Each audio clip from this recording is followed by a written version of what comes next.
යුද්ධය කියන වචනේට තිබෙන්නේ යුද්ධය කියන එකම පමණයි කියලා මා හිතනවා. යුද්ධය මොනතරම් විනාශකාරීද කියන එක ඔබ දන්නවා. හැබැයි මේ සටන් කරලද කිසිවෙක් යුද්ධ කරේ යුද්ධ අපේක්ෂාවෙන් නෙවෙයි. ඒ හැම දිනම යුද්ධ කරේ සාමයේ අපේක්ෂාවෙන්. යුද්ධය වෙනුවෙන් යුද්ධ කරන්නේ නැහැ. තමන්ගේ බලය ලබා ගැනීම, බලය ආරක්ෂා කර ගැනීම, බලය තර කර ගැනීම වෙනුවෙන් මේ යුද්ධ, මේ ගැටුම්, මේ ජාතිවාදය, මේ අන්තවාදය උපයෝග කරගෙන තිබෙනවා. මේවා බල විසින් කරලද අපරාධ වසා ගැනීම සඳහා ප්‍රයෝග කරගෙන තිබෙන ඉතිහාසය ඒකයි. එහෙම නොවෙන්න ෆීල්ඩ් මාර්ෂල් අවුරුදු දෙකමාරකට වඩා වැඩි කාලයක් හිරේ ඉන්න හේතුවක් නෑ. මොකටද හිරේ ඉන්නේ? මොන වරදක් කරාටද? කිසිවෙක් යුද්ධ කළේ යුද්ධයකට නෙමෙයි සාමයට කියලා. එතුමා තවත් කරුණු අඩංගුයි. ඔබතුමා කොහොමද මේක ඔබතුමාලා යුද්ධ කළේ සාමයටද එහෙම නැත්නම් යුද්ධෙටද?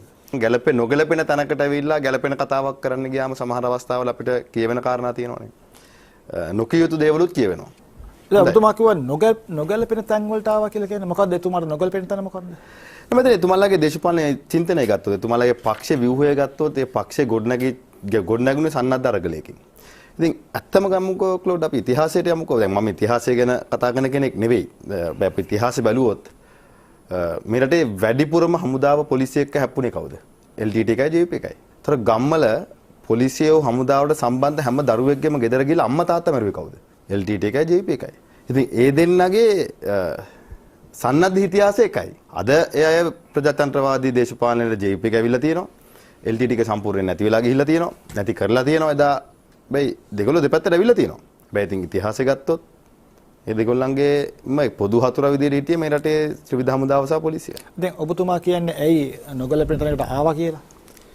නෑ ඉතින් Tamante ඒ තැන ගැලපෙනව නම් ක්ලෝඩ්. දැන් එතුමාලා ප්‍රජාතන්ත්‍රවාදීව මැතිවරණ ඉදිරිපත් වෙලා මැතිවරණ ජයග්‍රහණය කරලා ඔබතුමාලාට වඩා වැඩිපුර ප්‍රමාණයකින් ජනතා අභිලාෂය දිනාගත්තු කණ්ඩායමක්. ඉතින් නොගැලපෙන්නේ කොහොමද?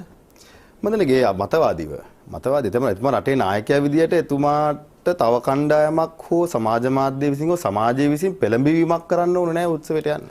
ඔබතුමාලාට පිල්ලයන් වීරයෙක් නම් කරුණා වීරයෙක් නම් ඇයි මෙතුමාට බැරි ඇවිල්ලා රණවිරුම උපහාර උල්ලා පවත්තන්න? ඔව් මොකද පිල්ලයන්ට ප්‍රජාතන්ත්‍රවාදී දේශපාලනට එන්න පුළුවන් නම් ඇවිල්ලා පාර්ලිමේන්තුවට ඇවිල්ලා නියෝජ්‍ය අමාත්‍යවරයෙක් වෙන්න පුළුවන් නම් මහමැති කෙනෙක් වෙන්න පුළුවන් නම් කරුණාට ප්‍රජාතන්ත්‍රවාදී දේශපාලනට එන්න පුළුවන් නම් සන්නද්ධ අරගලයේ හිටපු සන්නද්ධ හමුදාවේ හිටපු සන්නද්ධ ව්‍යාපාරික හිටපු ජනතා විමුක්ති පෙරමුණටත් ඒක පුළුවන්.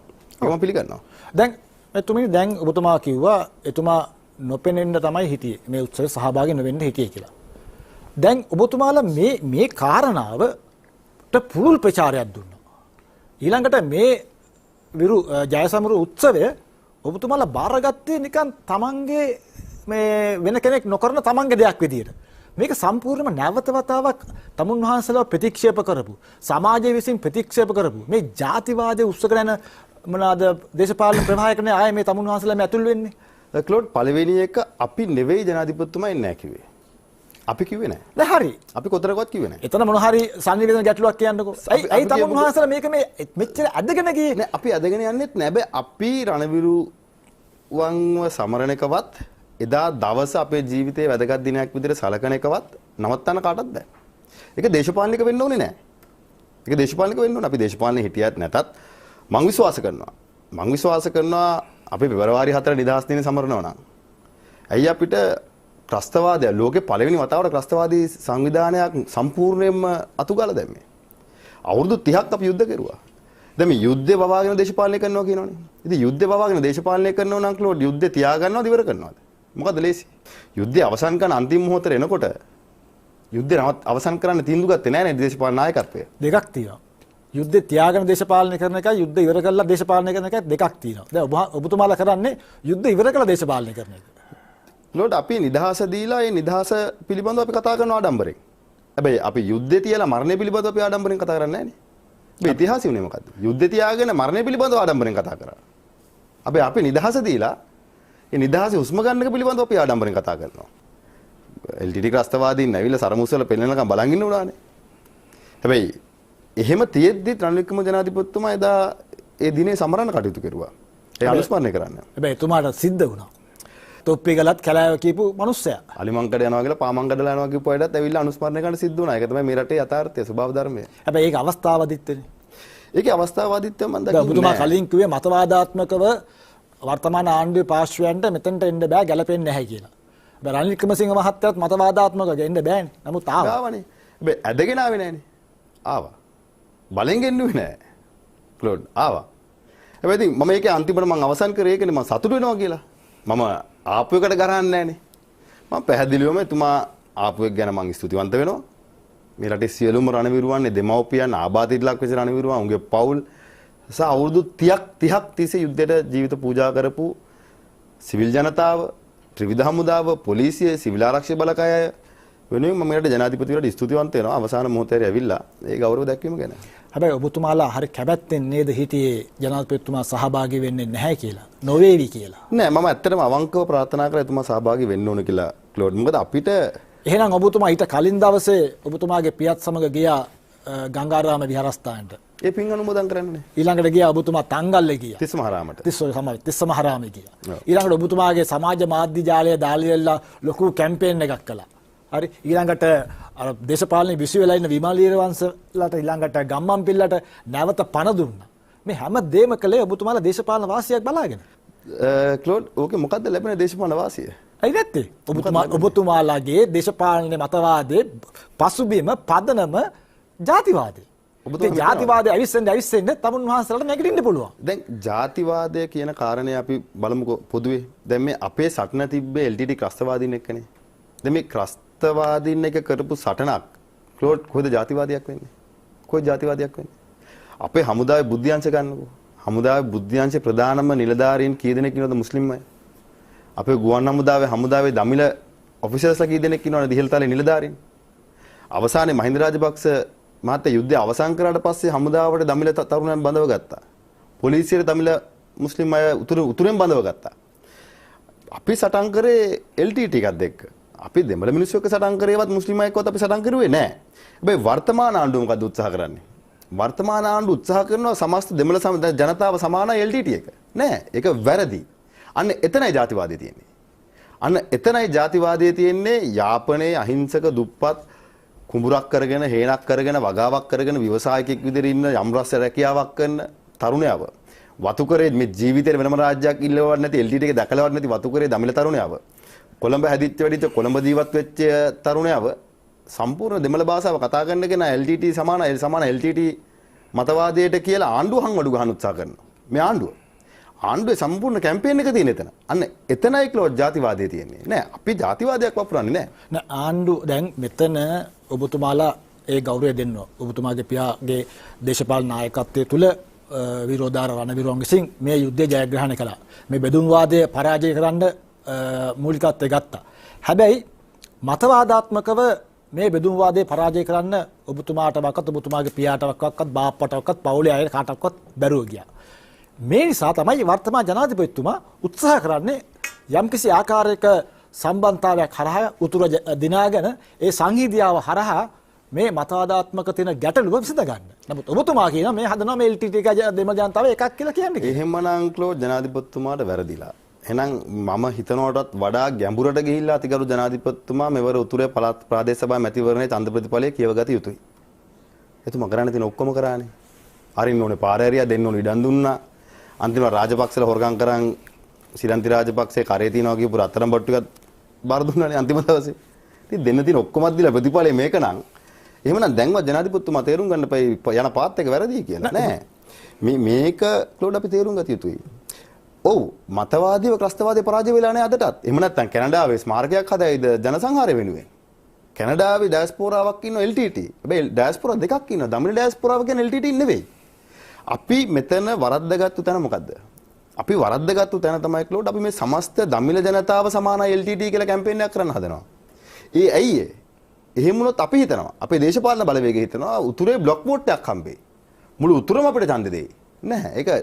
ඒක වර්තමාන ජනාධිපතිතුමා යම් බලාපොරොත්තුවක් එක්ක එතුමා උතුරේ ඇඩ්‍රස් කරලා දකුණේ එතුමාට ඡන්ද දුන්නා. චන්ද්‍රිකා බණ්ඩාරනායක මැතිණියට හා සමාන ඡන්දයක් අනුර කුමාර දිසානායක ජනාධිපතිතුමාට ලැබුණා. මැද කොළඹ දිනලා තියෙන්නේ මට මතකයි මම වැරදි නම් නිවැරදි කරන්න කළොත් චන්ද්‍රිකා බණ්ඩාරනායක මැතිණිය 94 ජයග්‍රහණය කරා. ඊට පස්සේ යාපනයේ ජයග්‍රහණය කරා. ඊට පස්සේ අනුර කුමාර දිසානායක ජනාධිපතිවරයා. හැබැයි ඒ දෙන්නටම LTT එකයි සාමාන්‍ය ජනතාවගේ සිතුම් පැතුම් දෙකක් කියන එක තේරුම් ගන්න බැරි වුණා. වර්තමාන ජනාධිපතිවරයා සහ ආණ්ඩුව හිතනවා නම් මේ සමස්ත LTT එක ලඝුයි මේ රටේ දමිළ ජනතාවගේ අවශ්‍යතාවය කියන එක ක්ලෝඩ් එන ප්‍රාදේශ බදිනන්න එපා. අන්ත පරාදයනේ. නෑ ජනතාව ප්‍රාදේශීය මට්ටමේ ජනතාව ඡන්ද ප්‍රකාශ කරන්නේ තමන්ගේ කමට, ගමේ කමට, තමන්ට වැඩ කරපු ඥාතිත්වයට. එහෙම නැත්නම් ජාතික වශයෙන් කාරණා පදනම් කරගෙන නෙමෙයි. දැන් ක්ලෝඩ් ඔය ප්‍රතිපලෙ අනිත් පැත්ත ආව නම් ওই විග්‍රහයද දෙන්නේ ආණ්ඩුව. මොකද අනිත් පැත්ත?